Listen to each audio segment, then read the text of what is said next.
Lockdown live.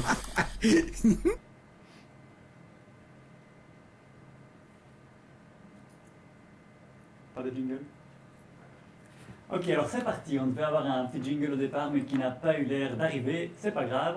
On commence quand même. Alors, on se retrouve ce soir en direct avec vous pour ce deuxième live. Alors, je ne sais pas si vous vous souvenez, mais durant le premier confinement, on avait lancé une émission qui s'appelait Unlockdown Live. Et pour le second confinement, on s'est dit qu'on allait faire la saison 2.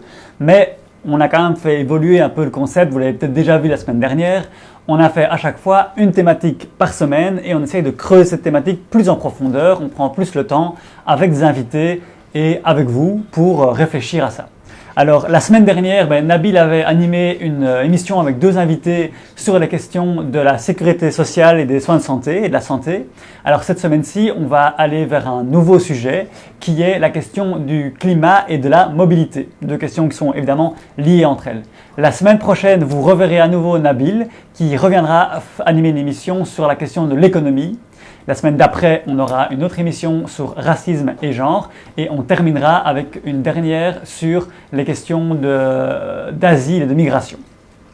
Alors, aujourd'hui, d'abord, on me rappelle qu'il faut absolument remercier nos partenaires. Alors, c'est une émission qu'on fait d'abord en partenariat avec le réseau ADES. Et le réseau ADES et Tout va bien qui font ça ensemble. Et on est aussi soutenu dans cette démarche-ci par le Média Pour et aussi par le Festival Esperanza, partenaire de longue date de Tout va bien. Alors voilà. Je vous introduis maintenant de quoi on va parler aujourd'hui et qui on va recevoir. Alors, on va commencer avec la thématique de la mobilité. Parce que mobilité et climat, c'est deux choses qui sont évidemment fort liées. Et pour parler mobilité, ce soir, on reçoit Anne-Sophie Bouvy, qui est chercheuse à l'UCL en droit et qui, avec plusieurs autres chercheurs dans d'autres disciplines, finalement, ils ont créé un petit groupe qui ne dit pas son nom, mais multidisciplinaire de recherche sur la question de mobilité. Et ils ont commencé à faire des cartes blanches, notamment sur la question du rail. Et vous verrez qu'on parlera beaucoup du chemin de fer ce soir, mais aussi une fois sur la question d'aviation. Et donc voilà, on va aborder avec elle différentes questions ce soir. Avant qu'on entre dans le vif du sujet et que je commence à mettre Anne-Sophie sur le grill, je vous rappelle évidemment que si on fait un live, c'est aussi parce qu'on a envie que vous réagissiez, on a envie que vous soyez présents ce soir. Donc n'hésitez pas d'une part à poser des questions, que ce soit des questions de rectification, de compréhension sur un terme ou quoi, enfin des petites questions on pourrait dire, ou alors des questions plus de fond, avec plus de contenu. Nous, ça nous intéresse d'avoir vos questions et je ne manquerai pas de les répercuter auprès de nos intervenants de ce soir. Voilà. Après Anne-Sophie, d'ailleurs, en parlant d'intervenants, nous recevrons un grand activiste de climat. Je réserve encore son nom, mais peut-être que vous le savez déjà. Mais on m'a dit de faire du teasing, alors je tease. Et dernier élément très important, si on fait ce genre de soirée aussi, c'est aussi parce qu'on se dit qu'on a peut-être quelque chose d'intéressant comme message à faire émerger et voilà, à mettre un coup de projecteur sur des messages intéressants. Et pour que ce coup de projecteur puisse avoir lieu, on a aussi un peu besoin de vous. C'est-à-dire que n'hésitez pas à partager cette vidéo. Un live Facebook, quand il est partagé, il y a beaucoup plus de personnes qui sont touchées par lui après. Et donc, ça nous aide beaucoup. Et si vous trouvez que c'est un peu intéressant ce qu'on fait, en tout cas, surtout, n'hésitez pas à partager. Voilà. Alors, on va rentrer dans le vif du sujet. Et on va donc commencer à parler mobilité ce soir avec Anne-Sophie. Bonjour Anne-Sophie, ça va bien? Salut, ça va. Et toi? Tu n'es pas stressée? Non, ça Magnifique. Je l'ai dit dans l'introduction, vous avez surtout beaucoup travaillé sur la question du chemin de fer, et donc on va beaucoup parler de ça ce soir.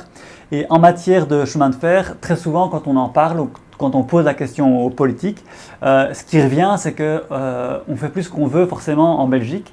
Pourquoi? Parce qu'il y a un cadre européen qui va obliger effectivement la Belgique à faire toutes sortes de choses en matière de rail. Donc d'une part, il y a ce cadre européen qui existe. Maintenant, on voit quand même bien que les politiques en matière de rail, elles ne sont pas la même chose d'un pays à l'autre. La France, ce n'est pas du tout les mêmes choix qu'en la Belgique, et que c'est encore d'autres choix que l'Allemagne, etc. Et donc la première question que je voulais te poser, et tu es peut-être la mieux placée pour y répondre, vu qu'en plus toi tu travailles en droit, et que donc là c'est un peu une question juridique, mais finalement c'est quoi ce cadre européen? À quoi est-ce que nous oblige l'Europe? Et à quoi aussi elle nous laisse libre? Quelles sont les marges qu'on a encore, etc. Oui. C'est une très bonne question et pour y répondre, je vais peut-être juste faire un tout petit rappel historique, mais je crois que c'est important pour poser les termes du débat. Dès le début des années 80 et tout au long des années 90, l'Union européenne s'est vraiment lancée dans un processus de libéralisation des industries en réseau. Les industries en réseau, donc ce sont les anciens grands monopoles étatiques, les télécommunications, le gaz et l'électricité, la poste et les chemins de fer.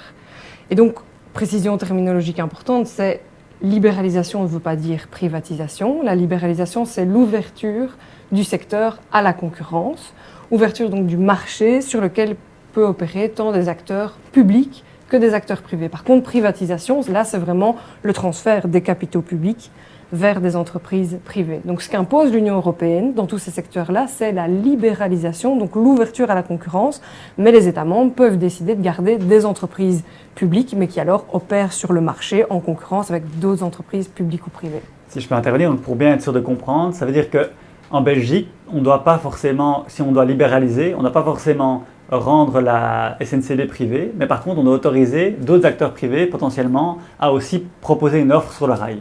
Oui, alors je vais y venir justement parce que c'est particulier dans le secteur du rail. Il y a eu une libéralisation par vague. Il y a d'abord eu tout le transport de marchandises, le fret, 2006-2007, puis en 2010 le transport... Ça veut dire que pour le fret, il y a déjà des acteurs privés, il n'y a pas que la SNCB, quoi. Ouais.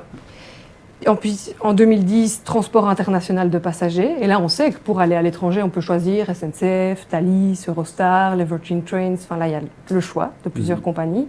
Et maintenant, on est dans le dernier gros morceau, le dernier gros paquet. Et ça, c'est la libéralisation, l'ouverture à la concurrence du transport national de passagers. Donc, c'est toi et moi qui prenons le train, qui allons de Charleroi à Bruxelles, d'Anvers à Gand, etc.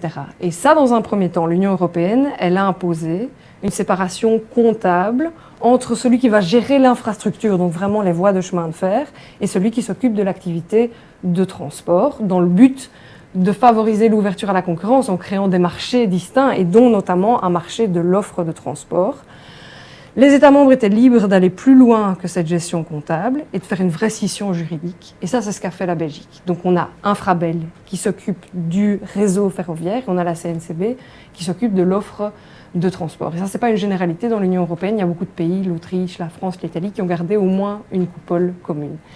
Et maintenant, depuis début 2019, on est dans la vraie étape de l'ouverture à la concurrence, donc potentielle, du transport de passagers, c'est-à-dire que potentiellement, la SNCB peut être concurrencée par d'autres acteurs, ça c'est vraiment la question que tu me posais. Typiquement, la SNCF pourrait, en toute hypothèse, dire moi j'occupe la ligne Bruxelles-Anvers, mais aussi des compagnies privées. Et si Uber ou Amazon décident de faire des trains, eh bien, en fait, théoriquement, ils peuvent. Et la vraie question, et c'est tout l'enjeu maintenant, c'est est-ce que ça, l'Europe nous y oblige ? Est-ce que ça, on est vraiment obligé d'accueillir des acteurs étrangers, de laisser investir le réseau ? Est-ce qu'on peut garder notre SNCB ? Et ça, la réponse est que oui, on peut fonctionner avec la SNCB. Et ce que prévoit l'Union européenne, c'est qu'on fonctionne de 10 ans en 10 ans. Et donc, on reporte cette libéralisation de 10 ans en 10 ans. Et il n'y a pas, en fait, de limite temporelle qui est mise à cette possibilité. Et ça, c'est assez peu fréquent dans le discours. C'est pas ce qu'on entend chez nos politiques. Mais c'est une vraie possibilité. Donc, il faut dire de la libéralisation ce qu'elle est. En fait, c'est un choix politique. Et quand on nous vend qu'on est obligé, que l'Europe nous force, il faut préparer la SNCB à l'ouverture à la concurrence, aller faire un effort, il faut s'y préparer. Bon, en fait, c'est faux. On peut décider, l'Europe permet aux États membres de fonctionner avec un opérateur de leur choix, et il se fait qu'en pratique, ce sera probablement l'opérateur historique, puisqu'il est déjà en place sur le réseau, quoi. C'est ça. Donc, il y a un cadre européen, mais on constate que déjà, auparavant, la Belgique était bien plus loin, et qu'elle a l'air de nouveau vouloir aller plus loin, c'est-à-dire que elle veut quand même mettre en place globalement, en tout cas elle annonce qu'elle veut mettre en place cette libéralisation, même si pour le moment c'est reporté. Donc c'est ça ma question suivante que j'avais, c'est par rapport à cette libéralisation du rail qui arrive, quelle est la position du gouvernement belge, en tout cas qu'est-ce qu'elle était jusqu'à maintenant et qu'est-ce que le nouveau gouvernement a décidé en la matière, quoi. Oui, ça c'est la question intéressante et c'est un peu la décision qu'on attendait. On se disait, bon, que va faire le nouveau gouvernement ? Et première bonne nouvelle, je pense qu'on peut quand même dire que c'est une bonne nouvelle, il devait trancher. Est-ce qu'on ouvre à la concurrence dès maintenant ou est-ce qu'on reporte une première fois de 10 ans ? Ils ont choisi de reporter une première fois de 10 ans.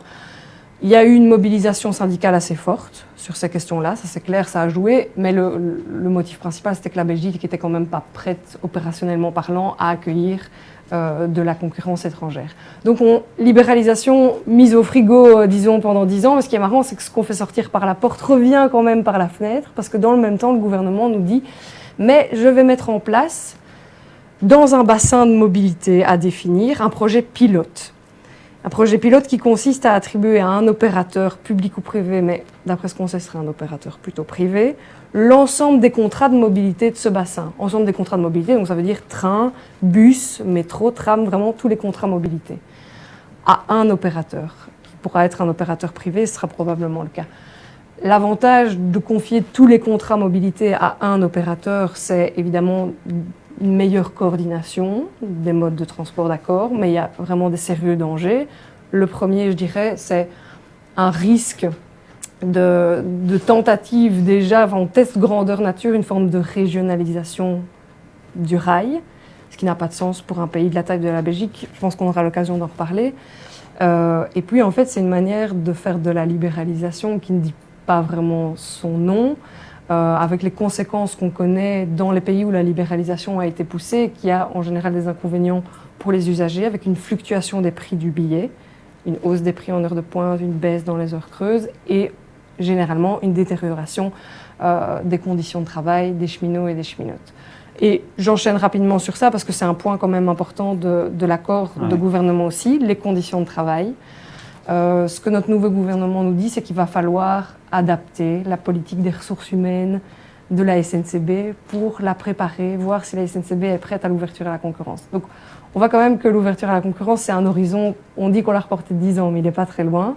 C'est une manière un peu consensuelle de dire qu'il va falloir s'interroger sur le statut des cheminots, éventuellement l'adapter, pourquoi pas recruter sur une base exclusivement contractuelle. Et ça, c'est vrai que c'est une certitude qui ressort, c'est quelque chose qui ressort des expériences étrangères où la libéralisation a été poussée, Grande-Bretagne, Suède notamment. C'est que là où il y a eu libéralisation et donc arrivée d'acteurs étrangers, de plusieurs opérateurs sur le réseau ferroviaire, il y a eu réduction du nombre de travailleurs en général et de travailleuses, et donc augmentation du rythme, de la cadence pour celles et ceux qui restaient, et une détérioration globale de la qualité de leurs conditions de travail, horaires qui doivent être plus flexibles, augmentation du temps de travail, moins de jours de congé, etc. Donc libéralisation reportée, mais elle reste dans la ligne de mire du nouveau gouvernement, quoi. Mais on y a échappé pour cette fois-ci. On y a échappé pour 10 ans, on C'est essaie. déjà ça. Mais comme le rail, c'est un rythme, il faut toujours viser à long terme en fait. Hein. Oui, ça, 10 ans, c'est Ça, rien. 10 non. ans, c'est rien. Donc en fait, déjà maintenant, on devrait préparer le logique. report des 10 prochaines années, quoi, si on veut être prêt. En fait, on peut espérer sur l'aspect un petit peu bricoleur de la Belgique qui n'est pas toujours très organisé pour que ça. Oui, mais ça retardait un maximum peut de temps. justement nous jouer des tours. Et alors, arriver avec un modèle, et notamment certains partis politiques qui s'y préparent, la NVA qui est assez bien préparée là-dessus, et qui, elle, défend un modèle libéralisé, ouvert à la concurrence, et qui alors va dire « Mais moi, j'ai un truc tout fait à vous proposer, et tant pis si vous n'êtes pas prêt avec votre modèle SNCB. » Donc, il ne faut pas se faire avoir quand même. Oui, c'est ça. Donc on est, pour ceux qui nous rejoindraient maintenant, avec Anne-Sophie Bouvy et on parle de mobilité dans un premier temps. Et on va continuer avec aborder la question du rail, du chemin de fer en Belgique. Justement, donc on a beaucoup parlé dans ta deux premières interventions de la question de la SNCB. Alors en Belgique, on a l'impression que l'offre en termes de rail, elle a été durant les 50 dernières années en diminuant de plus en plus, où il y a des lignes qui ont fermé, il y a la fréquence sur certaines lignes qui ne va qu'en diminuant, et les rares projets qui tendaient à inverser cette tendance-là, comme le RER, on a l'impression qu'ils sont un petit peu, on n'en parle plus trop, il n'y a plus trop de travaux dessus, qui sont un petit peu à l'arrêt comme ça, et donc on a l'impression d'un outil qui est un peu cassé. Et donc, si on se met dans une optique, comme on a l'impression d'en être un peu maintenant, un peu écologique, de se dire, mais en fait, il faut relancer le rail, c'est vraiment un outil super en termes d'égalité aussi, etc. Est-ce que l'outil SNCB, il est encore en bon état? Est-ce que ça va coûter cher de relancer, de redéployer l'offre? Ou est-ce qu'en fait, pas forcément, surtout des choix politiques? Donc, c'est un petit peu cette question-là que j'ai envie de te poser. Oui, c'est une très très bonne question. Je commencerai juste par dire qu'à mes yeux, la libéralisation, l'ouverture à la concurrence du transport de passagers n'a vraiment pas de sens pour un pays comme la Belgique, tant pour des raisons pratiques, je dirais matérielles, que des raisons idéologiques. Les raisons pratiques, elles sont assez simples. On oublie parfois, premièrement, un peu vite que le rail, c'est un peu un monopole naturel en fait. Il y a une voie de chemin de fer, il y a un train qui roule dessus, on ne sait pas les multiplier à l'infini. La Belgique, c'est un petit pays avec une petite superficie. Et donc avoir beaucoup d'opérateurs qui se concurrencent les uns les autres, ça n'a pas de sens. En général, on sait que les opérateurs, en plus, cherchent les grandes lignes plus rentables. En Belgique, on ne sait pas trop lesquelles c'est. On n'est même pas sûr qu'il y en ait vraiment des très rentables. Éventuellement, Eupen, Ostende, Bruxelles-Anvers, c'est même pas sûr. Donc l'État va devoir quand même continuer à investir sur les petites lignes qu'il faudra subsidier. Donc autant le faire avec son opérateur, à qui elle peut imposer des conditions sociales, environnementales qui sont ambitieuses. Et puis finalement, avoir plusieurs opérateurs, ça c'est prouvé aussi, ça engendre des coûts en fait énormes en termes de coordination, de gestion, etc. Ça c'est pour les raisons pratiques. Et puis idéologiquement, qui dit ouverture à la concurrence, dit qu'on s'oriente dans une logique de profit, de rentabilité, et donc finalement au détriment, comme j'ai déjà eu l'occasion de le dire, des usagers et des travailleurs et des travailleuses. Donc pour répondre plus précisément à ta question, oui, l'outil SNCB pour moi, il faut absolument le garder. Il faut non seulement le garder, mais il faut le revaloriser. C'est vrai qu'il y a eu un manque d'investissement chronique sur certaines lignes ces dernières années, mais on tend quand même vers un mieux, je dirais. Alors le RER, on communique mal là-dessus, mais finalement, il se termine quand même, contrairement à ce qu'on croit. Et puis, depuis quand même pas mal d'années, il n'y a pas eu de suppression de lignes. Bon, alors tu vas me dire, on revient de loin. Il y avait 10 000 km de voies de chemin de fer avant 1970, maintenant il y en a plus de 3 500. Ouais, c'est intéressant. Mais en tout cas, et sous la mandature de François Belot, notre précédent ministre, il y a eu une loi qui a été adoptée qui empêche la suppression d'autres lignes de chemin de fer au moins jusqu'en 2030. Donc on tend quand même vers un mieux. Et moi, je dirais que la vraie question à se poser, c'est pas comment peut-on préparer la SNCB à l'ouverture à la concurrence, c'est plutôt quelle SNCB on veut pour les 30, 40, 50 prochaines années. Et moi, là, il y a trois choses. Je dirais qu'on veut une SNCB, premièrement, qui dessert plus et qui dessert mieux. Là, on a eu une annonce intéressante de Georges Delquinet qui nous dit « Je veux augmenter la fréquence des trains S toutes les 10 minutes ». Les trains S, juste pour dire, c'est les trains autour des grandes villes. Donc Bruxelles, Anvers, c'est ça, c'est Suburban, c'est un peu une étiquette marketing, Gand, Charleroi et Liège. Bon, ça reste une déclaration d'intention, il faut les acheter, les trains, et en plus ça prend beaucoup de temps, mais l'ambition est là. Pour moi, il faut même aller plus loin, il faut rouvrir des nouvelles lignes locales, voire éventuellement rouvrir des nouveaux points d'arrêt sur les lignes existantes pour relier les petites villes aux plus grandes villes. On pourrait, en parallèle de nos Ravel, qui étaient par ailleurs avant des chemins de fer, rouvrir une ligne de chemin de fer simple, avec un train léger qui roule dessus à batterie, ça peut se faire. C'est ce que l'Allemagne fait maintenant depuis plusieurs années. Elle réinvestit dans son réseau local. Et Elle reconstruit des voies qui n'étaient plus des voies... Elle rouvre des voies, effectivement, plutôt locales, pour justement reconnecter les gens dans les milieux décentrés vers les grandes villes. Et on voit que ça marche. L'offre suscite la demande. Et pour revenir à l'annonce de Gilles Quinet, Ouais. pour toi c'est un peu qu'un effet d'annonce parce qu'il n'y a pas de budget derrière ou s'il y a quand même quelque chose de solide Je compte derrière venir au l'annonce? budget, oui, juste après, mais il y a un budget qui va être dégagé. A priori, dans un premier temps, on nous dit 300 millions pour, disons, éponger les pertes liées au coronavirus, et puis 500 millions qui seront échelonnés. Mais les 500 millions, ils correspondent à ce que le gouvernement et Michel avaient enlevé à la SNCB. Donc finalement, ça, c'est pas tellement un investissement en plus. Mais je pense que des annonces qui ont été faites de Gilles Quinet, il y a une intention, en tout cas, d'étudier la manière dont on va pouvoir quand même augmenter la fréquence de certaines voies. Et Ça, déjà, c'est- augmenter la dotation, c'est nouveau parce que j'ai l'impression que les dernières législatures avaient toutes pris un peu d'argent à la SNCB, non? Oui, en tout cas, ça a été le cas certainement sur la dernière, ça c'est Ah, sûr. c'est- Et donc l'augmentation des dotations, c'est effectivement une bonne nouvelle. On peut espérer un début On peut d'inversion de espérer. tendance, quoi. Ouais. Bah alors je dirais juste encore deux Ouais, vas-y, choses, vas-y. parce que pour moi, une SNCB, vraiment, si on veut renouveler l'outil, donc il y a plus de fréquences, une SNCB qui dessert plus, qui dessert mieux, une SNCB plus efficace, et ça, pour moi et le petit groupe de chercheurs qu'on forme, on se dit qu'il faut une refusion de la SNCB et d'Infrabel. Parce que là, il y a une perte d'énergie et d'économie d'échelle qui est quand même importante. Et puis, troisième point, il faut une SNCB qui soit plus accessible. Alors, ce n'est pas seulement accessible en termes matériels, aussi aux personnes à mobilité réduite, c'est plus accessible en termes de coûts. Donc, il faut pouvoir envisager une diminution du prix du billet, voire, pourquoi pas, je pense qu'on aura l'occasion d'y revenir, mais envisager la gratuité des transports. Évidemment, il faut aller chercher des moyens, mais des moyens, on peut les dégager, notamment en allant chercher ailleurs. Voitures de société, ça je pense qu'on en parlera.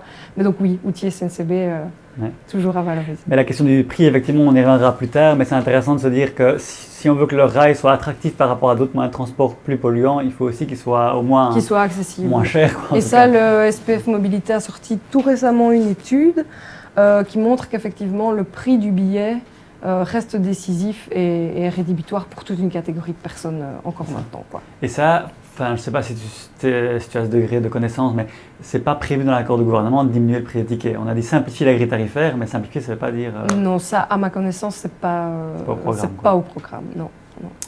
Très bien. Dernière question que je voulais te poser. Donc, on est avec Anne-Sophie Bouvy sur la question de mobilité dans le Lockdown Live saison 2, numéro 2. Dernière question sur le rail, c'est par rapport à une tendance qui semble émerger là, depuis quelques temps et qui fait pas mal parler d'elle. C'est que depuis janvier 2020, entre-temps avec le Covid, maintenant ils ont arrêté provisoirement, mais nous avons de nouveau un train de nuit qui part de Bruxelles, un train couchette, et qui va vers Vienne. Il n'y avait plus de train de nuit en Belgique depuis un certain temps.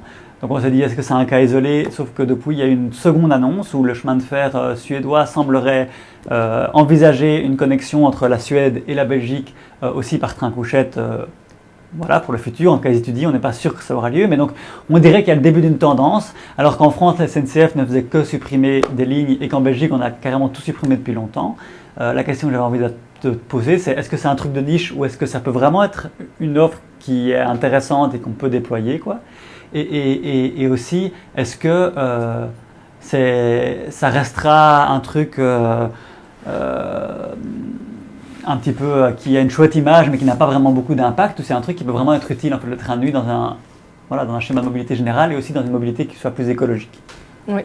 Il y a beaucoup de bonnes questions dans ce que tu viens de me dire, mais je commencerai par dire qu'en Europe, presque la moitié, je crois que c'est 47% des émissions de gaz à effet de serre du secteur aérien, de l'aviation, résultent des transports intracontinentaux, donc intra-Europe. Donc en fait, près de la moitié. Donc ça veut dire que ces vols-là, si on supprime les vols Bruxelles-Barcelone, par exemple, on peut vraiment faire des lignes de chemin de fer. Enfin, le train de nuit est un vrai levier pour ça environnemental. Que peut faire la Belgique pour les trains de nuit? En fait, la Belgique peut faire beaucoup de choses, elle a beaucoup de cartes en main. Et pour l'instant, ce qu'on retrouve dans l'accord de gouvernement et dans la note de politique générale qui vient de sortir, c'est beaucoup de bonnes intentions, mais rien de très concret. Donc on dit qu'on veut faire de la Belgique un hub des trains de nuit internationaux, donc un pôle ferroviaire international, mais on ne dit pas si l'État belge compte donner des moyens à la SNCB pour le faire, ou éventuellement donner des moyens pour que la Belgique fasse un partenariat avec d'autres États membres. Donc ça reste vraiment très flou. Et ça, pourtant, le cadre européen permet aux États membres d'investir dans le train de nuit. Tu l'as dit, l'Autriche, s'y est pas trompée, elle lance une voie de chemin de fer Vienne-Bruxelles. Et le Danemark et la Suède vont probablement faire pareil, Malmö, Cologne, Bruxelles. C'est dommage qu'à l'échelle de la Belgique, on en reste un peu qu'aux déclarations d'intention. Il y a juste une petite résolution qui a été adoptée en juin dernier, mais une résolution, ça ne vaut pas grand-chose, qui encourage notre gouvernement à entrer en dialogue avec les autres États membres, alors que vraiment, le train est, si je ne me trompe pas, 14 fois moins polluant que l'avion en termes de kilomètres passagers et 7 fois moins polluant que la voiture, et que finalement, réintroduire le train de nuit, c'est pas quelque chose de si compliqué parce que les sillons, en fait, les voies sont là pour la plupart. Et donc, il suffit juste d'avoir une offre, effectivement, d'acheter des trains et de les faire rouler. Le matériel roulant n'est peut-être plus là, quoi. Mais le matériel roulant, non, il est plus là. C'est une raison du déclin, c'est qu'on l'a pas adapté. On a investi à l'époque dans les lignes à grande vitesse, les TGV, mais on n'a pas renouvelé le matériel roulant pour la nuit. Ce qu'il va falloir faire, ça va être la première étape, ouais. Trop bien. Mais en tout cas, c'est quand même un truc qui est plutôt réjouissant, ces trains de nuit. Alors donc, on est toujours avec Anne-Sophie et on parle de mobilité. Alors, on a beaucoup parlé du rail et du chemin de fer. On va quand même un petit peu avancer parce que je vois que l'heure passe sur les autres thématiques de mobilité. Et un sujet sur lequel je voulais t'entendre, c'est la question de la voiture de société. On sait que ça, c'est quand même un peu une spécificité belge. On ne sait pas s'il faut être fier ou pas. Mais en tout cas, on estime que chaque année, c'est 3 à 4 milliards de déduction fiscale qui est quelque part offert par l'État aux sociétés via ce mécanisme des voitures sociétés. Et quand on sait les problèmes d'embouteillage, les problèmes de pollution aux particules fines dans les grandes villes et de manière générale le problème de réchauffement climatique, et donc il faut réduire les émissions de carbone, subsidier autant la voiture, ça paraît un peu une aberration. Et donc voilà, je voulais un peu t'écouter sur l'action des voitures sociétés. Est-ce que le nouveau gouvernement a annoncé des nouvelles choses en la matière? Ça va changer? Est-ce qu'on va un peu essayer de stopper cette aberration belge finalement? Et donc, comme tu le dis, il y a un manque à gagner pour l'État, parce que c'est un avantage fiscal qu'il octroie pour les voitures de société, de 3 à 4 milliards par an. C'est quand même énorme. Enfin, moi, je ne me rendais pas bien compte du chiffre au début. Et à ce niveau-là, il n'y a rien qui est dit dans l'accord de gouvernement. On peut supposer que ça ne va pas changer. Ce qui est dit dans l'accord de gouvernement pour les voitures de société, c'est 2 choses. C'est qu'il y a une ambition que les voitures de société soient neutres en émissions carbone d'ici 2026. C'est la première chose. Et qu'il faut instaurer un cadre législatif, il faut légiférer pour que les travailleurs et les travailleuses qui ne bénéficient pas de voitures de société puissent négocier avec leur employeur un contrat mobilité douce, enfin avoir un budget, disons, mobilité douce. Bon, sur le premier aspect, c'est un peu illusoire de croire qu'on pourra avoir des voitures propres d'ici 2026. D'autant qu'on sait que, par exemple, ne fût-ce que pour la voiture électrique, ça n'existe pas, si on prend aussi son processus de production en ligne de compte. Et pour le deuxième volet, le budget mobilité douce, c'est bien de vouloir créer un cadre législatif. Je ne dis pas c'est un pas dans la bonne direction, mais c'est quelque chose qui se fait en fait en pratique dans beaucoup d'entreprises. Donc, ce qui est plutôt important pour moi de voir par rapport à cette question, c'est de se dire, OK, on a là 3 à 4 milliards de manque à gagner pour l'État, sachant que SNCB et Infrabel, conjointement, annuellement, c'est 2 à 2 milliards et demi. Et que donc, si on allait chercher cet argent-là, on pourrait plus que doubler le budget mobilité pour les trains, ce qui est quand même pas rien, et éventuellement même les rendre gratuits, puisque ça, c'est les derniers calculs qui avaient été faits, il faudrait être plus précis, mais on a calculé, et Cologroon avait aussi fait une étude là-dessus, que la gratuité des transports, ce serait 1 milliard à 1 milliard et demi. Donc vraiment, s'il y avait un shift, ce serait super pour revaloriser le train et éventuellement même le rendre gratuit. Puis au-delà de ça, je trouve qu'il y a vraiment une disproportion dans la manière dont on investit dans la voiture, pas seulement les voitures de société, mais même ce qu'on investit dans la rénovation des routes, l'entretien, l'éclairage qui coûte des millions. Là, c'est État fédéral et région, mais je veux dire, le budget pour la voiture comparé à celui du train est complètement disproportionné, ça c'est clair. Et c'est bien de le rappeler aussi, que souvent on a l'idée en tête que la voiture, et que les gens payent leur voiture, ça coûte rien, alors qu'en fait c'est non, les routes, tout le ça, coût. Ça coûte, Et puis aussi les externalités négatives de la voiture, quoi. Les accidents de voiture, etc. On continue à avancer, ce sera ma dernière question pour toi Anne-Sophie. On arrive sur un dernier secteur de la mobilité alors que tu as déjà abordé rapidement une fois, qui est la question du secteur aérien. pendant la première vague du Covid, il y avait eu ce problème avec SN Brussels Airlines qui était à 2 doigts de la faillite et que clairement sa maison mère ne voulait pas trop sauver, sauf si l'État belge intervenait et mettait de l'argent sur la table. Et à ce moment-là, tu étais intervenu avec d'autres pour notamment écrire une tribune dans la presse pour dire à l'État belge, finalement, ça ne va pas continuer à lâcher de l'argent comme ça dans le secteur aérien. Tu peux revenir sur cet événement-là et parler aussi là-dessus, quelle serait la bonne attitude à avoir par rapport au secteur aérien pour un pouvoir public? Oui. Bon, effectivement, l'État belge a injecté à peu près 300 millions pour sauver Brussels Airlines.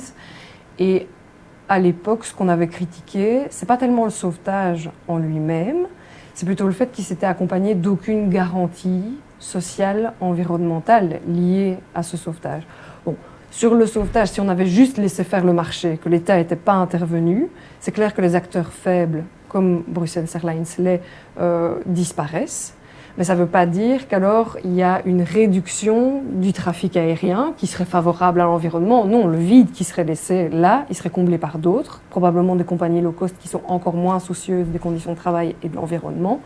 Donc le sauvetage en soi, pourquoi pas, mais selon nous, il fallait alors s'assurer qu'il y avait un maintien de l'emploi, ce qui n'a pas du tout été le cas, et éventuellement essayer d'avoir une réflexion environnementale autour de l'avion, mais surtout, il y a eu là une occasion manquée pour nous de l'État belge de réinvestir l'entreprise en fait et d'en refaire une entreprise publique, éventuellement même de la socialiser, parce que c'est vraiment de l'intérieur qu'on peut la transformer et qu'on peut se fixer des objectifs plus ambitieux et plus cohérents aussi avec le rail et avoir une coordination, dire quelles sont les voies aériennes qui sont couvertes, qui pourraient être remplacées par des voies de chemin de fer, quel est éventuellement le personnel qu'on peut transférer des compagnies, enfin de la compagnie aérienne publique nationale vers notre compagnie nationale de chemin de fer.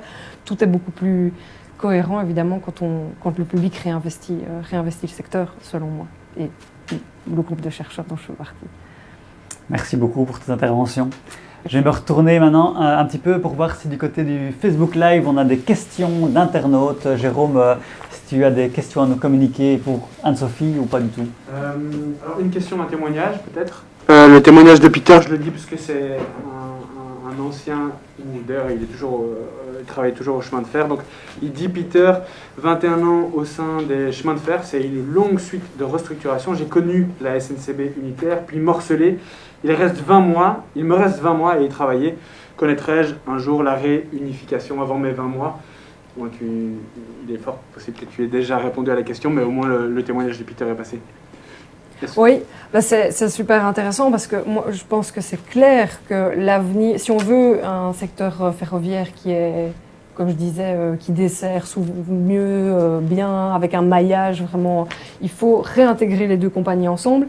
Et quand j'avais au téléphone un collègue hier qui me rappelait une anecdote, mais pour montrer à quel point ça dysfonctionne, c'est l'histoire d'un déchet, d'une canette, donc la boisson, déposée sur une voie de chemin de fer, mais dans une gare. On sait que la SNCB, par exemple, elle est compétente, enfin celle qui s'occupe des gares, et c'est Infrabel qui s'occupe des voies de chemin de fer. Et donc, qui va ramasser la canette sur la voie de chemin de fer? C'est le personnel d'Infrabel qui va nettoyer la voie, ou c'est le personnel de la SNCB qui s'occupe des gares? C'est anecdotique, mais c'est révélateur, en fait.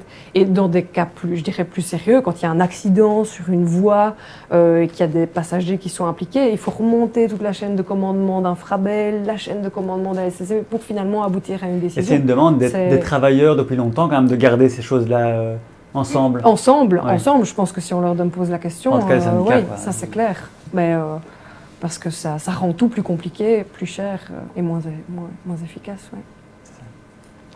Jérôme, d'autres interventions? Oui, il y a alors une question plus pratique. Alors là, c'est quel choix peut poser un gouvernement belge pour à la fois faire avec l'Europe et éviter un modèle libéralisé, pour éviter les arguments du type on peut rien faire, c'est la faute de l'Europe.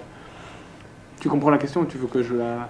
Elle y a déjà répondu un petit peu au début. Oui, je pense que j'y ai déjà répondu, mais je ne suis pas sûre en fait, de bien cerner l'enjeu. Non, c'est ça, c'est effectivement pour pouvoir... Mais moi, je vais peut-être résumer vite fait ce qu'on avait dit sur la question. C'est qu'en fait, effectivement, l'Europe demande de libéraliser le rail, mais en fait, elle dit aux États qu'ils peuvent repousser de 10 ans s'ils ne sont pas prêts, et elle ne met pas de limite au nombre de reports possibles. Ouais. Et donc, en fait, la Belgique peut choisir tous les 10 ans, repousser, et donc, en fait, de ne jamais vraiment libéraliser. Je me permets juste de résumer ce que tu as dit. C'est très bien résumé. Ouais, donc, on peut choisir de fonctionner avec la SNCB contrairement à ce qu'on nous vend en fait. Et ça, c'est quand même vraiment important de le dire, parce que ça donne espoir. Parce que c'est vrai que c'est plus simple de fonctionner comme ça que de devoir changer tout le système européen qui est plus lourd à modifier. Maintenant, l'Europe peut changer les textes. Hein. Ah, bien sûr. Moi, c'est ça qui me fait peur. C'est que je me Ah oui, dis, les mettre plus durs encore. Ouais, et Tu l'Europe veux dire pourrait revenir en dire, arrière. tiens, finalement, en fait, vous pouvez fonctionner de 10 ans en 10 ans, mais seulement 5 fois, enfin seulement pour 50 ans. Et donc, de toute façon, après, j'espère pas, hein, j'espère qu'ils m'entendent pas d'ailleurs. On croise les doigts. Jérôme? Oui, non, alors il n'y a pas de question, c'est une remarque de la part de Edith sur Brussels Airlines, et c'est des exigences qu'on pourrait avoir aussi par ailleurs et qui sont du coup en dehors des questions climatiques et de mobilité. Brussels Airlines, qui, notons-le, de plus collabore avec l'État belge pour déporter les sans-papiers. Ah oui, oui, tout à fait. Oui, par ailleurs. Et ça, effectivement, si c'est une entreprise publique, ça risquerait de ne pas s'arrêter, malheureusement. Mais voilà, merci beaucoup Anne-Sophie de cette plaisir. première intervention. Peut-être reste dans un coin de la pièce, comme ça, si on a besoin de toi plus tard, on peut te rappeler. Et on va continuer. Je profite, on est plus ou moins à mi-parcours dans l'émission, on a terminé sur la partie mobilité, on va maintenant passer à la partie climat. Et je profite de ce petit moment de changement d'invité pour remercier beaucoup l'équipe technique que vous ne voyez pas ce soir, mais qui font un travail de fou, et qui font un travail de fou depuis tôt dans la journée. Donc merci beaucoup à Nico et à JB qui sont là et qui s'activent et qui en plus de travailler avec des masques, et donc ça rajoute une difficulté à leur travail. Donc c'est le deuxième numéro de la saison 2 de Unlocked on Live par Tout va bien Média. Et ce soir, donc, on aborde les questions de mobilité et de climat. On a terminé de parler de mobilité avec Anne-Sophie Bouvy et on va maintenant parler de climat. Et pour ça, peut-être, on va passer un petit jingle parce que ça le vaut bien. Si Nico, tu es d'accord? Unlocked on live.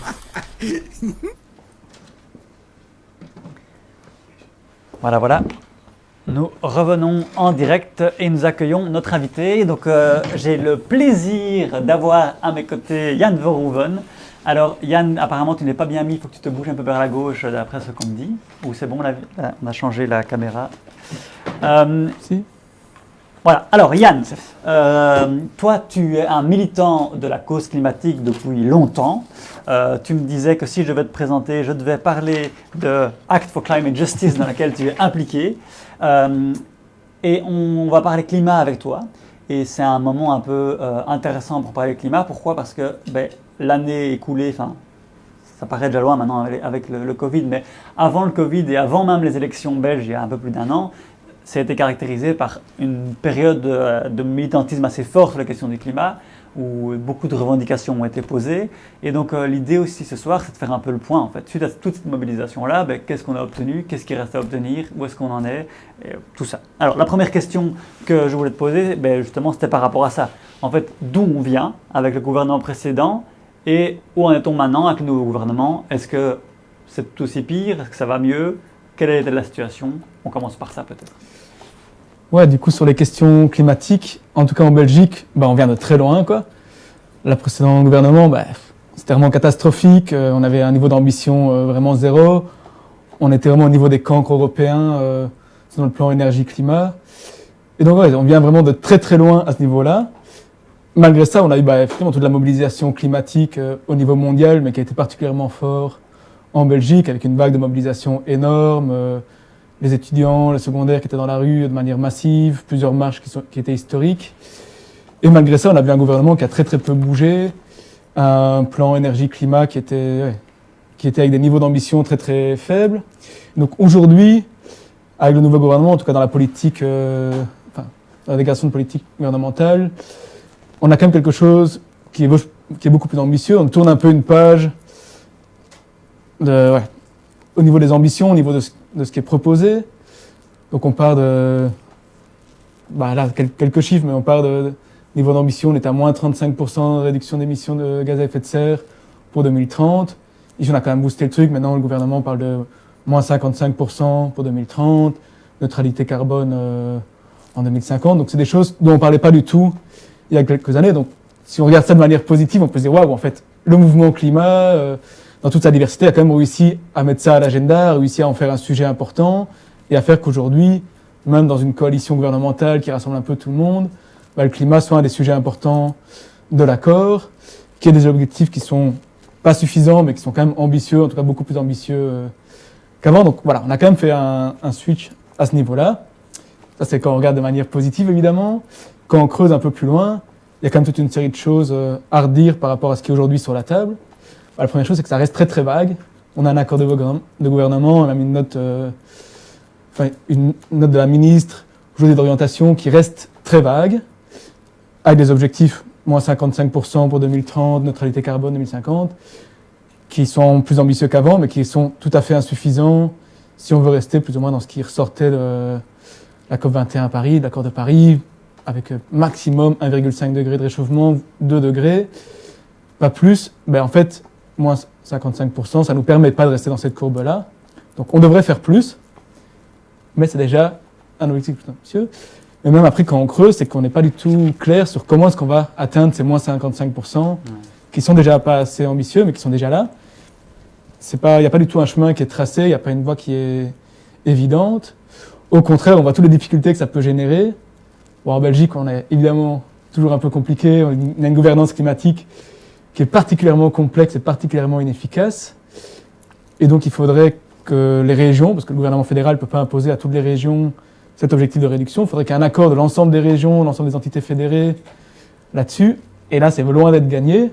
C'est déjà en grande partie ce qui a bloqué sous la précédente législature, notamment un blocage souvent de la Flandre. Ça va encore être le cas aujourd'hui. Donc, il va falloir que le gouvernement fédéral arrive à soit obtenir un accord de coopération avec les régions, soit hypothétiquement aller vers une loi climat, qui était une des grandes revendications du mouvement climat qui n'avait pas abouti. Mais en tout cas, il va falloir quelque chose qui permette d'harmoniser au niveau de l'ensemble de la Belgique et des régions ces objectifs-là. Et on est très loin de pouvoir le faire. Donc, et là, peut-être qu'en tant que militant climatique, en tant qu'acteur impliqué dans le mouvement social, c'est une des questions qu'on doit se poser, c'est en tout cas en tant que francophone, voilà, comment est-ce qu'on deal avec ça, comment est-ce qu'on peut soutenir les mouvements qui sont en Flandre, parce qu'on ne fera pas l'impasse de devoir avoir aussi un changement du côté flamand. Donc je pense que c'est un des sujets qu'on devra traiter dans les années qui viennent en tant que militant francophone, ici sur les questions climatiques. Donc peut-être juste pour résumer, parce que c'est vrai que l'architecture institutionnelle belge est quand même assez compliquée. Mais donc là, on a un gouvernement fédéral qui annonce un petit peu des mesures en termes d'écologie et environnementaux et climatiques. Mais sauf qu'en fait, il y a plein de compétences qui dépendent des régions, qui dépendent parfois même des communes, etc. Et donc en fait, en Belgique, on n'a pas vraiment quelque chose qui fixerait un cap commun à tout ce monde. Et alors je crois que c'était une des revendications du mouvement climatique, c'était l'idée d'avoir une loi climat ou d'un objectif général qui mettrait un peu tout le monde dans le même sens. Et ça, il n'y a pas. Ouais, ça c'est absolument pas présent aujourd'hui. On a vraiment une gouvernance, ce qu'on appelle la gouvernance climatique, donc cette articulation entre toutes les entités qui est particulièrement inefficace, qui est très facile à bloquer. Et donc d'où la revendication, il y a eu énormément de mobilisation, il y avait le blocage de la rue de la loi, pour obtenir une loi climat qui pourrait imposer du coup à tout le monde, par exemple, des objectifs comme moins 55% d'émissions de gaz à effet de serre, mais aussi des mesures concrètes qui permettent d'avancer vers ça. Aujourd'hui, on n'a pas cet outil-là. Et le fédéral a quelques leviers. Il a évidemment en partie la mobilité, il a les bâtiments publics, il a l'énergie, mais il y a énormément de leviers qui ne dépendent pas de lui. Et donc il faudra faire avec les régions, et il faut une bonne articulation à ce niveau-là. Parce que tu parlais de la Flandre, mais en soi, le mouvement climatique, il existe aussi en Flandre. Il y a notamment certaines personnalités qui avaient émergé aussi du côté flamand, etc. sur cette question-là. Le problème, c'est aussi, j'imagine, quel parti est au pouvoir. Et là, avec la NVA un peu incontournable, etc., c'est compliqué, quoi. Oui, évidemment, la NVA, le Vlaams Belang, c'est des partis qui sont à la limite du climato-sceptisme, ou clairement climato-sceptiques. Donc, c'est extrêmement compliqué de discuter des enjeux climatiques avec eux. Et puis, il faut aussi dire que la Flandre, en tant que région, a plus d'enjeux ou a plus à perdre dans une transition. En tout cas, ils dépendent plus aujourd'hui des énergies fossiles. Il y a le port d'Anvers avec toute la pétrochimie, avec tout le fret international. Donc aujourd'hui, en tout cas, la transition sera plus compliquée à imaginer chez eux. Donc voilà, c'est aussi ça qu'il faut tenir en compte quand on parle de transition climatique. Donc voilà, dans tous les cas, cet accord qui aujourd'hui est quand même positif pour ça, toutes les difficultés que ça annonce. Après, ce que je disais, si on regarde le côté positif, la bonne médaille de la pièce, on a vraiment augmenté les ambitions. L'autre côté, c'est qu'il y a quand même une série de manquements là-dedans. Et voilà, en tant que militant, mais toute une série de mouvements sociaux, on a quand même mis le doigt là-dessus. C'est que finalement, l'accord parle assez peu de justice sociale, assez peu de transition juste, même si c'est évoqué. Et donc là, il y a quand même un manquement. c'est bah oui, évidemment qu'il faut une transition écologique, c'est hyper important. Tous les rapports du GIEC disent que voilà, on est dans le pire des scénarios possibles et que ça va mal, mais ça devrait s'accompagner aussi de mesures de justice sociale. Et là, on voit qu'il y a peut-être qu'on reviendra peut-être après sur ces questions spécifiquement-là. Je ne voudrais pas spoiler à l'avance la question de la justice sociale. Mais là-dessus, une question qui me vient, c'est par rapport au fait, on a parlé au moment de la mobilité, de l'impact de l'Europe, mais ça vaut encore plus la peine d'en parler ici parce que sur le climat, on ne peut pas espérer avancer seul. C'est-à-dire, on parle de la Terre, quoi, là, donc plus on agit à une échelle globale et plus ça a des chances d'avoir un impact. Donc justement, qu'en est-il au niveau de l'Europe ? Est-ce que la nouvelle Commission européenne, enfin nouvelle, non, elle a déjà 2 ans, mais est-ce que s'est fixé des objectifs en matière de climat qui sont un peu ambitieux ou pas du tout? Et est-ce que ces objectifs, elle les transversalise dans sa politique ou pas du tout? Ouais, mais je dirais que c'est un peu comme en Belgique. Suite à tout le mouvement climat, évidemment, le climat est devenu un sujet incontournable. Même avec une présidente de la Commission qui est PPE, qui n'est pas du tout un parti qui porte les questions climatiques en avant d'habitude. Ils ont quand même été contraints de sortir une politique climatique. Donc c'est le Green Deal, avec des grands mots, des grands effets d'annonce sur aussi des objectifs plus ambitieux, moins 55% de réduction aussi, la neutralité carbone. Donc on va dire voilà, waouh, ils annoncent quand même quelque chose qui est ambitieux, ils veulent faire de l'Europe le premier continent neutre en carbone, faire de l'économie européenne une économie durable, donc énormément de mots. Bon, ils assument à mort évidemment la croissance verte. Donc, même si on considère que d'où ils viennent, c'est quand même important ce qu'ils ont annoncé, avec une volonté de faire des grands plans d'investissement, de rendre cohérente toute leur politique par rapport à ça. Donc il y a eu énormément d'effets d'annonce, des textes avec des ambitions qui peuvent sembler intéressantes. Et après, c'est un peu la même chose qu'en Belgique. Le problème, c'est quand on creuse, on voit que ça reste très très vague, très très creux, que quand on parle budget, on voit pas très bien d'où va venir l'argent, qu'est-ce qui va être financé. Au niveau européen, évidemment, un des leviers importants, ça pourrait être la PAC, la politique agricole commune. C'est le 2e budget européen, donc c'est énorme comme budget, c'est plus de 300 milliards d'euros. Ouais, on est vraiment dans des chiffres qui sont hyper importants. Dans le Green Deal, ils parlent justement de devoir avoir une transition des systèmes alimentaires. Donc, ils en parlent, ils ont toute une politique là-dessus. Et après, quand le Parlement vote la réforme de la politique agricole commune, ce qui vient d'arriver il y a quelques semaines, on voit qu'en fait, ils ont voté un texte qui est vraiment la continuité de ce qui se faisait déjà avant, mais en fait, du coup, qui continue à subventionner principalement l'agriculture industrielle, qui continue à permettre l'exportation massive de nos denrées. Des surplus. Qui va pas du tout, il n'y a pas beaucoup de mesures, il n'y a quasiment aucune mesure qui vraiment font un shift écologique. Donc ici, il y avait un virage possible au niveau de la PAC. Il y avait des ambitions affichées au niveau de la Commission avec ce Green Deal. Et ils avaient un vrai levier avec la politique agricole commune et n'ont pas activé ce levier. Au contraire, il est même plutôt sur une voie de retour en arrière sur cette question-là. Oui, complètement. Ils ont vraiment raté leur virage écologique, mais même aussi leur virage social. Aujourd'hui, on sait que la majorité des agriculteurs en Europe, ils vivent mal, ils sont mal payés. C'est un revenu un métier qui donne des revenus hyper faibles.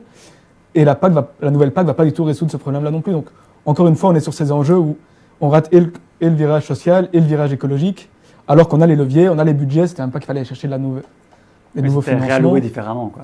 Donc, là, on a raté un levier, et puis sur les leviers de financement, d'investissement, qui était quand même une des grandes composantes aussi de ces effets d'annonce du Green Deal, on va faire des investissements massifs.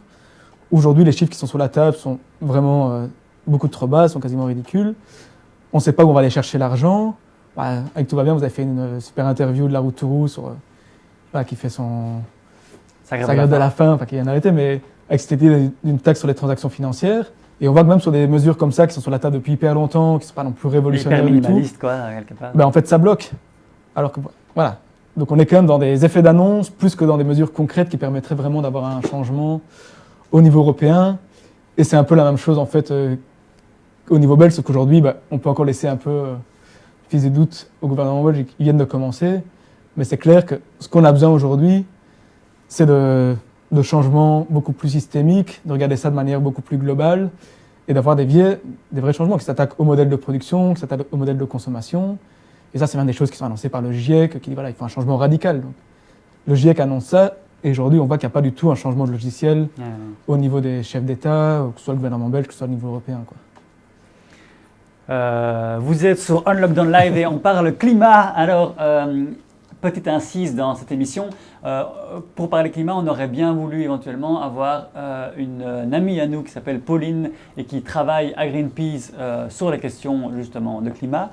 Elle ne savait pas être là parce qu'elle accouche bientôt, mais alors je lui ai quand même posé une petite question en amont sur Internet et on va diffuser sa réponse parce qu'avec elle, je commençais justement par lui poser la question de finalement, est-ce que c'est possible d'avoir une taxation, une politique fiscale qui soit à la fois bien pour le climat, mais qui soit aussi une politique qui ait comme objectif d'être juste socialement. Et elle commençait donc à répondre sur cette question-là. Si Nicolas, tu veux bien envoyer sa vidéo. Ben moi, je pense qu'on peut pas s'engager à des politiques climatiques qui auraient un impact sur la distribution des déciles, donc un impact sur la répartition des richesses, si c'est pas une politique climatique qui va d'une redistribution des plus riches vers la majorité des gens, et en tout cas les classes modestes et populaires. Et en vrai, c'est faisable.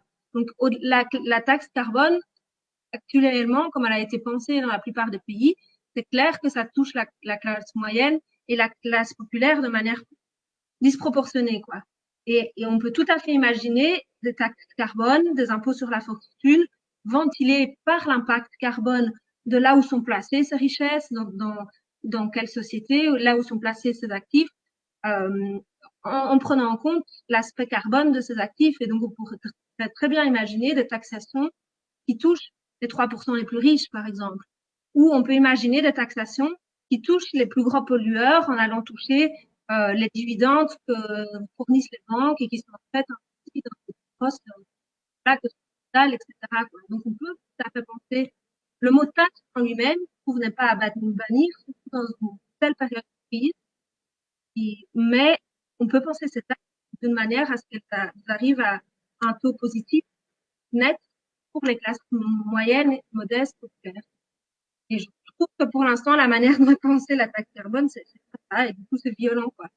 Oui, et Pauline, ça me rappelle un autre truc que tu m'avais dit, c'est qu'en fait, c'est pas qu'une question de justice sociale, c'est aussi une question d'efficacité, car les revenus les plus élevés, ce sont eux, en fait, qui polluent le plus. Oui, oui. Oui, en fait, mais je sais pas sortir les chiffres comme ça, mais il y a encore des rapports qui sont sortis par Oxfam et un institut suédois et qui observent X pays de l'OCDE et c'est impressionnant les différences d'impact climatique. Quand tu viens de la classe riche, tu as une hypermobilité, une hyperconsommation des produits numériques et tu produis mais de 2 à 3 à 4 fois plus d'empreintes CO2, quoi. Donc c'est aussi juste une question aussi de responsabilité, quoi. Alors Pauline, une autre question de réflexion qui me vient, c'est suite à l'annonce de la confirmation de la fermeture des centrales nucléaires en Belgique.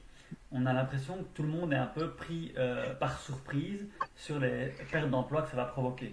Alors même que la sortie du nucléaire, c'est quelque chose qui est décidé en Belgique depuis 20 ans. Donc on aurait normalement, selon toute logique, eu le temps de s'y préparer et pourtant on voit que pas.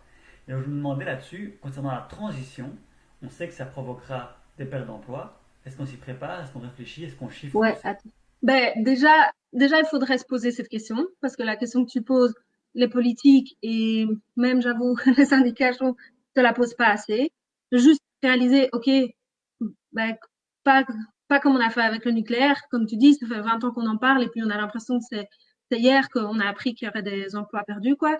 Donc, c'est déjà se poser la question et réaliser qu'il y a des secteurs, toute la pétrochimie, etc., qui ont des emplois qui risquent d'être perdus. Est-ce qu'on peut en parler, quoi? Est-ce qu'on peut juste commencer à dire, ah ouais, OK, qu'est-ce qu'on fait?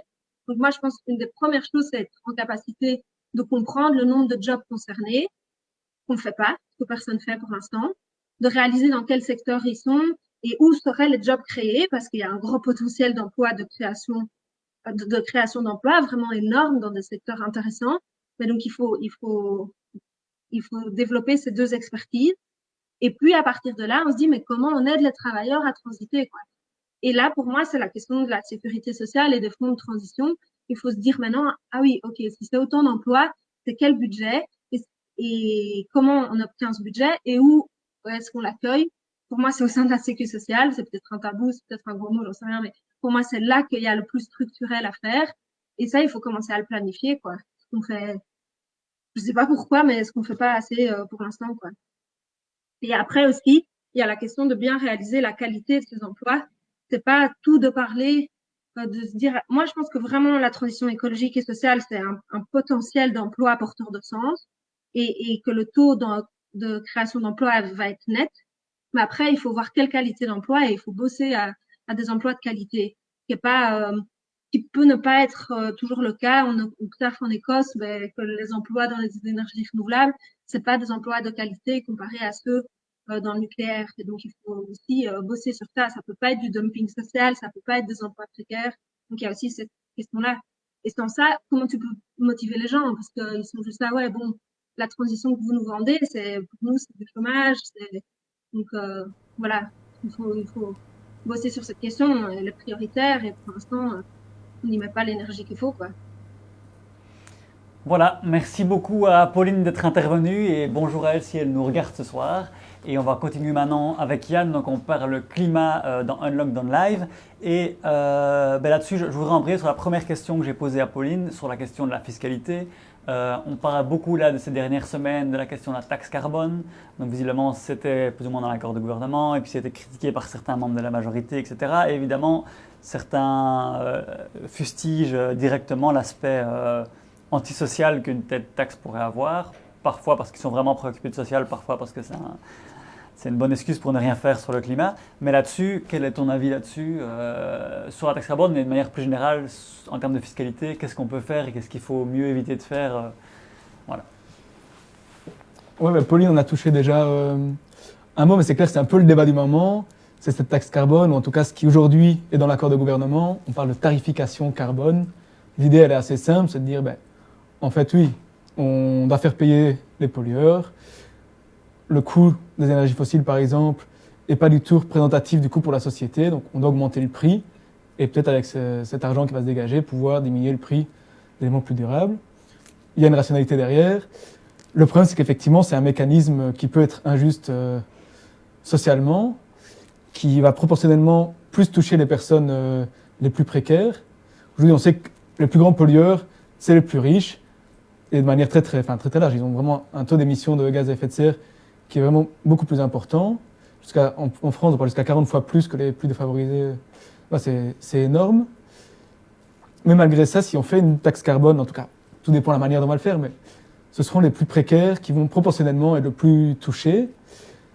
Il y a l'idée dans la taxe carbone que ça va influencer les comportements aussi, que les gens vont du coup se détourner des énergies fossiles, par exemple, pour aller vers des choses qui sont plus durables et donc moins chères. Le problème, c'est qu'en fait, on voit que pour toute une série de personnes, c'est pas possible. Quand vous habitez dans une maison qui est une passoire énergétique avec un chauffage au mazout, vous pouvez pas du jour au lendemain switcher, vous allez continuer à consommer, ou vous allez être en tout cas plus impacté par cette taxe carbone. Même chose si vous habitez à la campagne et vous n'avez pas l'occasion de connecter au transport en commun. Donc en fait, c'est pas sûr que ça va vraiment avoir un effet sur la demande. Et en plus, dernier argument qu'on peut vraiment opposer à une taxation sur le carbone, c'est de dire que la logique qu'il y a derrière, c'est vraiment celle du geste individuel, en tout cas du changement de comportement individuel, comme le mécanisme qui devra avoir une incidence sur les enjeux climatiques. Et c'est sûr qu'il faut un changement de comportement individuel, mais en fait, on voit que c'est quand même accessoire dans ce qu'il faudrait comme changement global. On doit s'attaquer beaucoup plus à nos modes de production, à l'organisation même de la société, que vraiment d'essayer d'aller infléchir le comportement des usagers, surtout que toute une série d'usagers n'en ont même pas l'occasion. Si on parle de fiscalité environnementale et qu'on veut une fiscalité qui soit juste, alors sans doute que faire une taxe qui a touché tout le monde de manière indistincte, c'est pas la bonne solution, qu'on doit être beaucoup plus imaginatif. Et oui, allons chercher l'argent là où il y en a, allons chercher l'argent chez ceux qui sont vraiment responsables de la crise climatique et qui ont un impact extrêmement important sur le climat, allons sur un impôt sur les grandes fortunes, on a parlé des voitures de société. C'est toutes des pistes qui permettent d'aller chercher de l'argent, d'avoir un vrai impact sur le climat, mais de ne pas devoir, encore une fois, être dans cette logique plutôt d'écologie que certains vont qualifier de manière parfois un peu dogmatique, mais d'écologie punitive et tout ça. Et en tout cas, si on veut vraiment un grand plan de transition, il va falloir faire adhérer les gens. Et sans doute que ce n'est pas une bonne manière de le faire en réfléchissant à des taxes ou à des tarifications carbone qui vont aller toucher tout le monde, qui ont des biais d'injustice sociale comme notoires. Et juste rajouter que même ici, la ministre Zakia Kadhabi a quand même beaucoup parlé que si ça se faisait, ce serait uniquement avec des compensations sociales, que ce serait une taxation socialement juste. La question, est-ce que c'est possible? Est-ce que c'est le bon mécanisme pour faire une taxation qui soit vraiment socialement juste? On parle par exemple de faire des mécanismes de compensation sociale. Dire oui, effectivement, les plus précaires vont être plus touchés, vont potentiellement payer plus, mais ils vont retoucher par exemple de l'argent via d'autres mécanismes. Or, en fait, on sait que les plus pauvres dans la société, toute une série d'entre eux ne font pas spécialement... il y a un non-recours aux droits sociaux auxquels ils ont droit pour toute une série de raisons structurelles. Donc oui, en fait, toute une série de personnes vont être exclues de ces compensations sociales. Et donc, c'est vraiment difficile à imaginer aujourd'hui une tarification carbone, ou une taxe carbone pour faire simple, qui soit réellement socialement juste, qui soit efficace dans ce qu'elle veut faire, c'est-à-dire changer les comportements, et qui permette vraiment de financer la transition, quoi. Donc ouais, je pense que c'est vraiment un sujet qu'il faut remettre en débat, et c'est hyper important de le faire aussi au sein du mouvement climat. Jusqu'à aujourd'hui, la coalition climat, une grande majorité des acteurs du mouvement climat, en tout cas les organisations environnementales, plaident pour une taxation du carbone, plaident pour une tarification carbone. Récemment, le réseau Wallon a alerté la coalition, réseau Wallon de lutte contre la pauvreté a alerté la coalition climat, en disant non, là il y a quelque chose qui ne va pas, ça ne peut pas être la position aujourd'hui de la coalition, mais c'est un débat qui... Et la coalition a entendu cet appel ou... Aujourd'hui, c'est compliqué. En tout cas, la position de la coalition climat est toujours de demander une tarification carbone, mais c'est un débat qui doit pouvoir se faire au sein du mouvement climat, on doit pouvoir entendre justement ces appels qui viennent d'organisations de lutte contre la pauvreté en disant non, c'est un problème, c'est pas une mesure qui est juste et c'est pas la bonne voie pour pouvoir financer la transition, quoi. Parce que là, c'est vrai que ça pose un peu un carrefour comme ça, une bifurcation où il faut choisir, quoi. Soit on va dans l'environnemental, mais alors un peu capitaliste, ou en tout cas où la réduction des inégalités n'est pas forcément un objectif, ou soit on va dans un truc où les deux vont de front, quoi. Moi, je dirais que c'est une mesure qui est logique tant qu'on reste dans un cadre de logique de marché, quoi.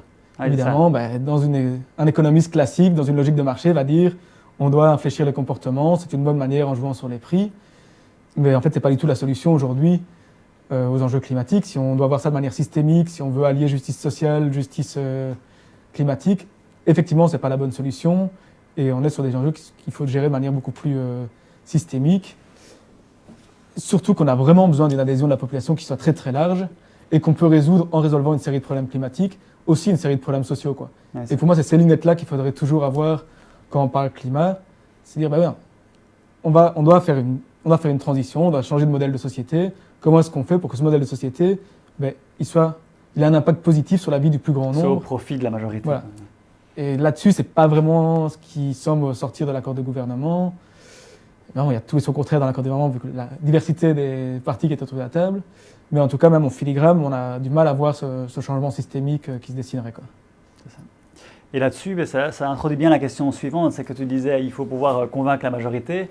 Et une des questions par rapport à ça, c'est la question en fait de si on fait ce qu'on appelle une transition d'une société telle qu'on la connaît actuellement, qui pollue, etc., vers une société qui serait alors justement à émissions basses en termes de carbone, voire neutre, nul, même si ce terme pose question, mais vers une société qui prend en compte l'environnement et l'écologie et le climat, ça veut dire changer beaucoup de choses qu'on fait en termes d'emploi, en termes de production, notre industrie, etc.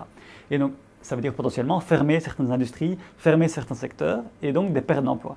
Et de nouveau, si on se dit il faut faire une transition qui soit juste et qui ne mette pas de gens sur le côté, comment est-ce qu'on prépare ça? Comment est-ce qu'on fait ça?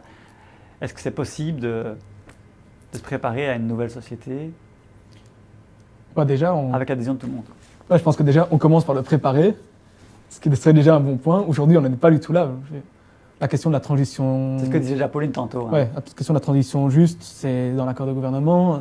On dit qu'on va organiser une conférence nationale, mais on est très très loin de prendre cette question vraiment au sérieux.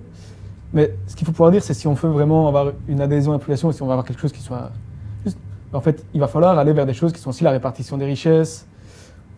Il faut arrêter avec cette question, la question par exemple aujourd'hui des ultra-riches qui sont extrêmement polluants, et avec une hypermobilité, une hyperconnectivité. En fait, c'est à ça qu'il faut s'attaquer, c'est pas à la majorité des gens. Les pertes d'emploi, il y en aura, mais il faut pouvoir du coup financer effectivement la transition vers d'autres types d'emplois, une reconversion des secteurs industriels. Ça doit se faire avec les travailleurs, évidemment. Ça doit se faire vers d'autres emplois de qualité.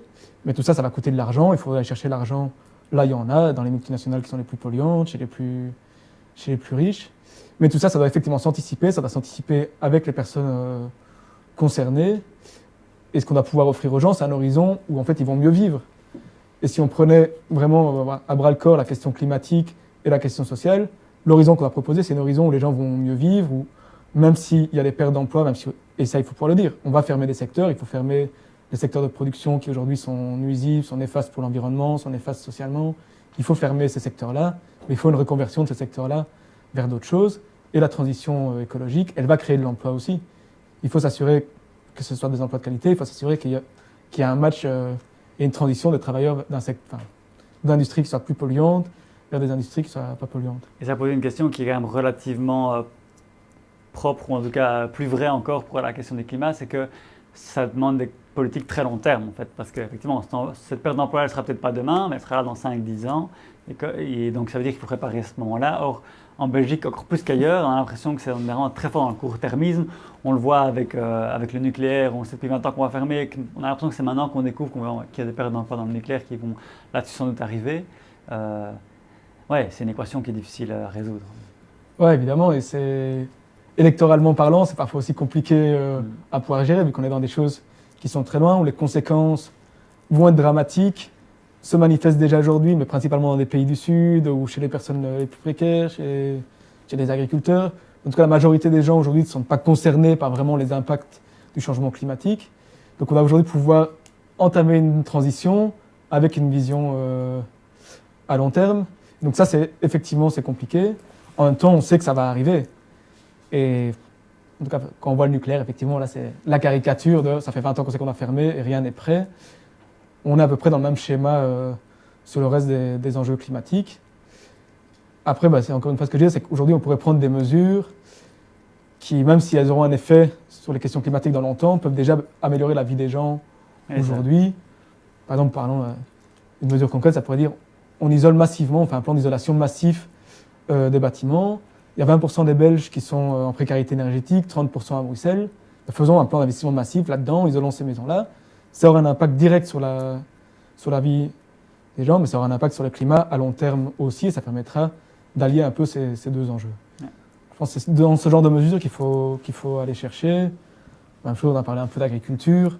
Aujourd'hui, si on entamait une vraie transition des systèmes agricoles vers des systèmes agroécologiques, qu'on arrêtait l'agriculture industrielle, on peut imaginer une transition sans perte d'emploi, au contraire, où on va créer énormément d'emplois dans des modèles agroécologiques, où on va tous manger de la nourriture qui soit de meilleure qualité, ça va diminuer les coûts pour la sécurité sociale en termes de coûts de santé. Donc ça peut avoir que des effets positifs.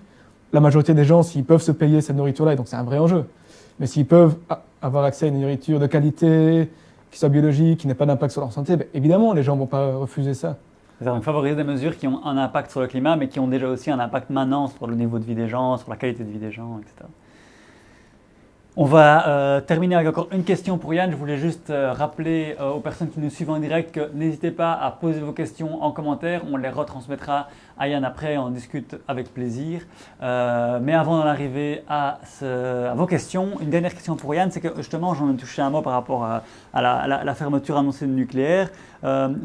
Il y a souvent ce dilemme des gens qui disent le nucléaire, il faut le garder parce que finalement, il émet moins de carbone qu'une centrale au charbon ou au gaz, et donc c'est bien pour le climat, donc conservons le nucléaire.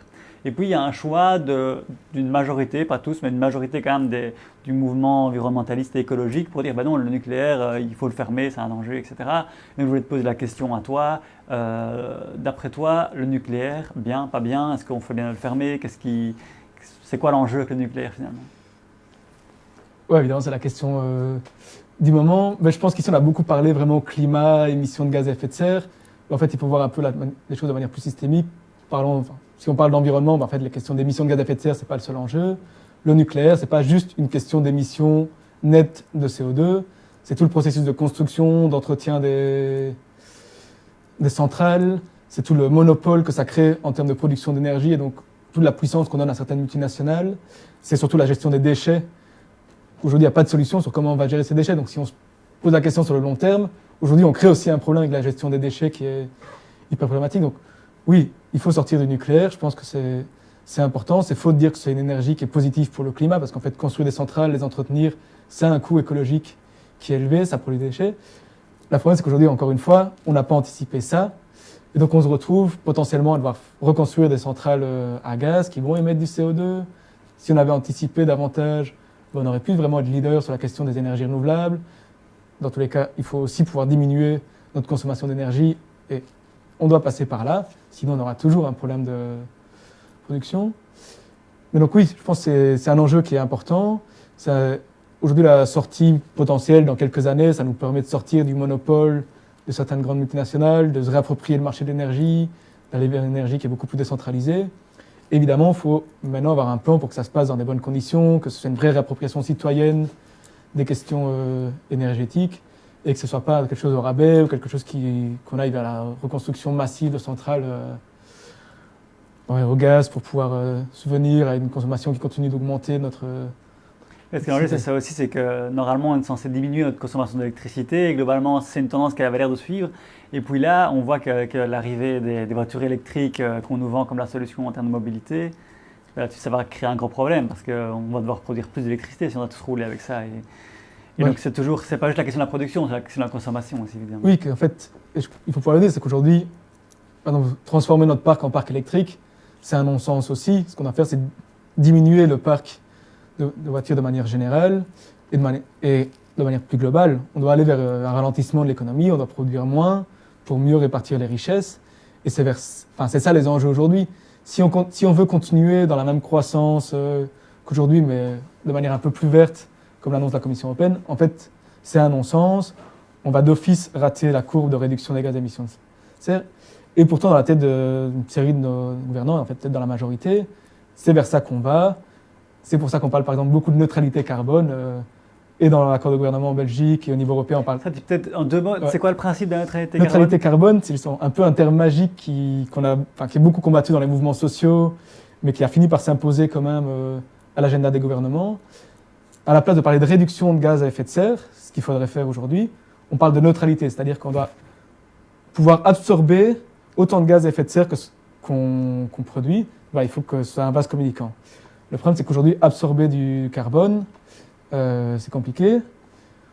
Et ce sur quoi parient énormément de gouvernements, ce sur quoi parient les multinationales et font un gros lobbying là-dessus, c'est qu'à un moment, on pourra développer des technologies de captation du carbone dans l'atmosphère et pouvoir le stocker, par exemple, dans le sous-sol, ce genre de choses. Ouais. Ces technologies qui ne sont pas du tout encore existantes, qui sont potentiellement très dangereuses.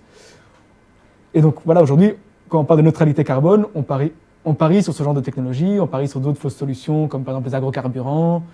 La Belgique parie énormément là-dessus, comme soi-disant une énergie verte. Non, au contraire, c'est une énergie qui est hyper problématique sur les questions de souveraineté alimentaire, qui est hyper négative sur d'autres enjeux écologique. Oui, le bilan carbone ne doit pas être si bon que ça. En fait. Non, mais donc voilà, c'est vraiment des fausses solutions mais que les multinationales veulent présenter comme une voie qui permet de résoudre la question climatique, qui ont d'autres conséquences catastrophiques, qui ne sont pas du tout, en fait, aujourd'hui garantes qu'on va réussir le pari.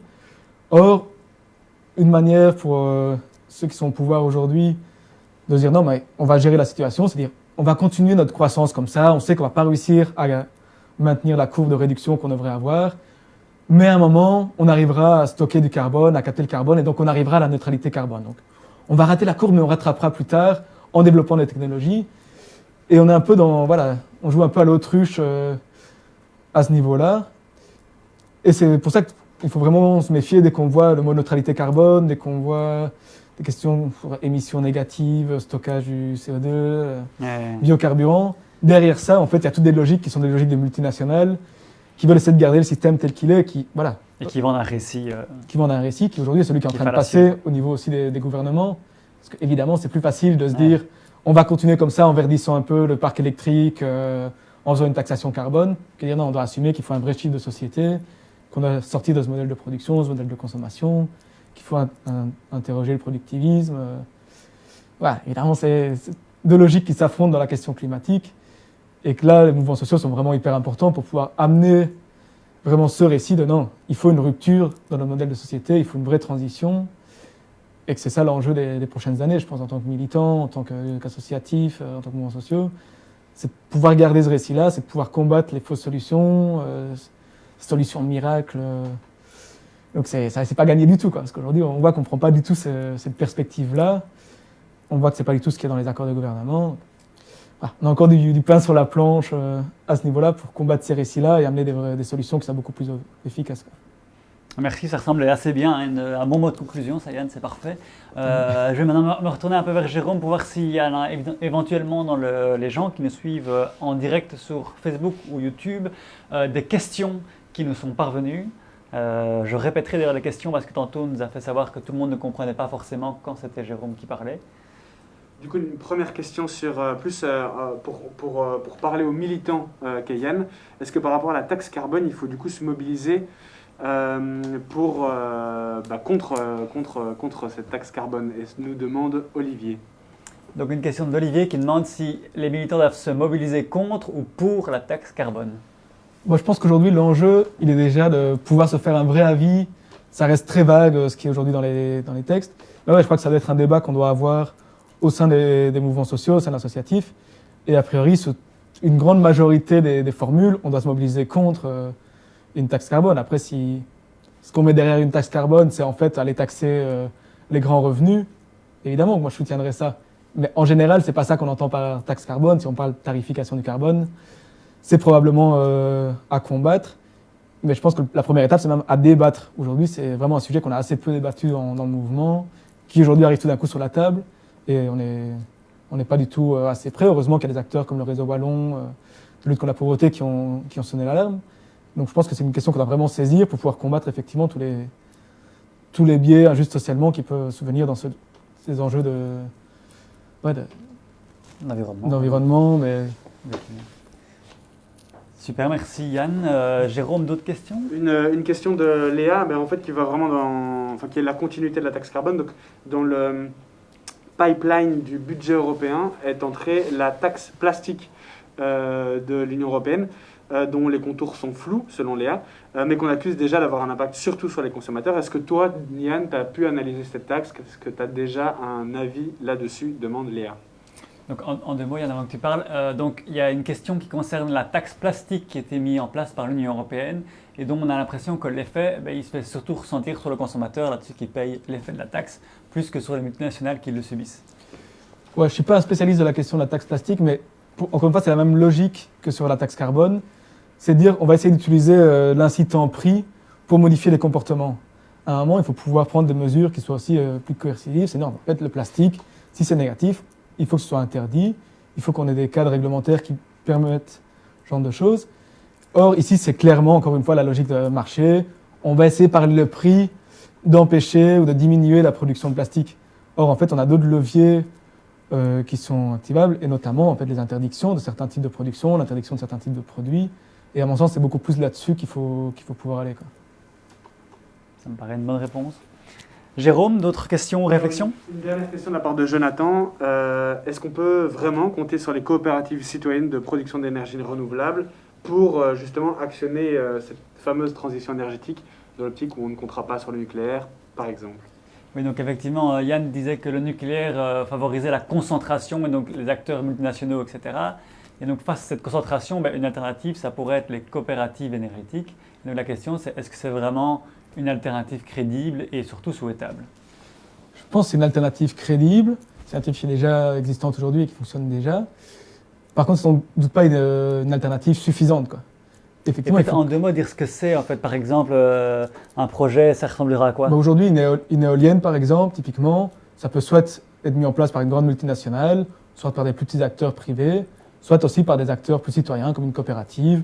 Nous, ici, on se met ensemble, un certain nombre quand même, et on arrive à dégager les fonds pour investir dans une éolienne, pour après produire l'énergie pour le territoire dans lequel on habite.